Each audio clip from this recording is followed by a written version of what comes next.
হে নেটপাড়া, আমি তুলি। এই যে এটা হচ্ছে ঈদের ভিডিও, আর এই ঈদের দিনে আমাদেরকে এরকম রিসর্টের রেস্টুরেন্টে নিয়ে গিয়ে খাওয়ান দাওয়ান করিয়েছিল, মানে সব স্টাফদের। তো সেটা আমি এতদিন পর তোমাদের সাথে শেয়ার করতে এসেছি। আমি এমনিতেই লেটুস, আমি জানি, বেকার আমাকে বলা। মানে এই ভিডিওটা আমার পরিচিত মানুষজন দেখলে সবার আগে আমাকে বলবে, মানে তুই ভিডিও পোস্ট করার তো তোর দরকার নেই, কী দরকার। মানে ওরা আমাকে প্রচণ্ডভাবে এটা নিয়ে বলতে থাকে যে সবসময় যখনই যে ভিডিওটা করবি পোস্ট করে দিবি, কিন্তু আমার দ্বারা সেটা হয়ে ওঠে না। চলো এইসব কথা না আমি বাদই দিলাম। এই হচ্ছে সেই চেরি গাছ যার প্রেমে আমি সবসময় পড়তে থাকি। আর তারপরে আমাদেরকে বলে দিয়েছিল যে লাঞ্চের পরেই আমাদের মুভি ডে থাকবে। তো চলো মুভি শেষ হয়ে গেল, আমাদের এতটা সময় কেটেও গেল। তারপরে ভাবলাম না, এবারে সবটা পুরো খালি হয়ে যাচ্ছে, এবার আমার রিভিউ নেওয়া স্টার্ট হোক। লাগা মুভি मुझे बहुत अच्छा लगा। मैं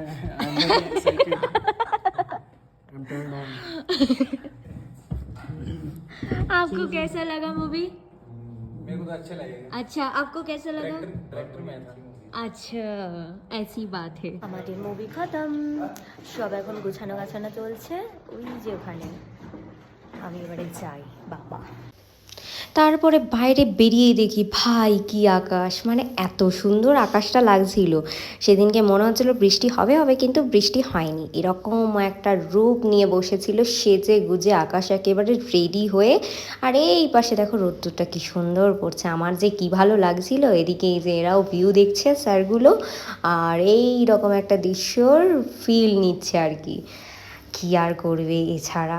আর আমরা মুভি টুভি দেখে আর বেরোনোর পরই অতক্ষণ একদম পুরো মাথা টাথা ব্যথা হয়ে যাচ্ছিলো। আমি চুপচাপ বসে বসে মুভি দেখতে দেখতে ঘুমও পেয়ে যায়। আমার সবথেকে বড় কথা, মুভি দেখতে দেখতে সত্যি ঘুম পেয়ে যায়। তার উপরে বেরিয়ে যদি এরকম ওয়েদার দেখি তো ক্যামেরা তো তখন অন হবেই।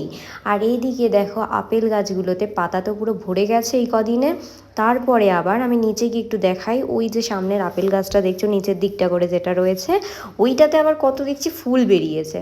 কার না ভালো লাগে ভাই এসব দৃশ্য দেখতে। আর এমনিতেও মনটা খারাপ করছিল যে আজকে আমার এখানে লাস্ট দিন, সেদিনকে এটাই মনে হচ্ছিল।